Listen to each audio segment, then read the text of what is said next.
मुळामध्ये न्यायमूर्ती सारख्या माणसाने, त्या इतक्या मोठ्या पदावर बसलेल्या माणसांनी सर्वसामान्य युवकांना अशा पद्धतीने डिचवणं हे चुकीचं आहे. विद्यार्थी दशेतला मुलगा हाच खऱ्या अर्थाने क्रांती घडतो असतो. भारताला स्वातंत्र्य मिळवून देण्यामध्ये कुणाचा पुढाकार होता?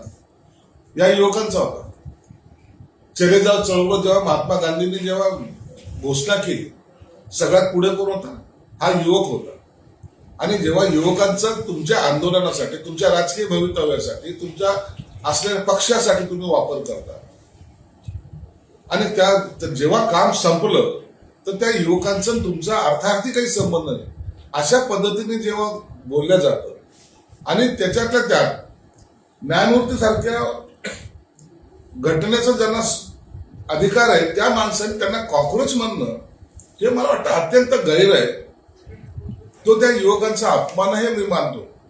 म्हणून युवकांचा संताप हा झालेला संताप हा असा तसा नाही झालेला.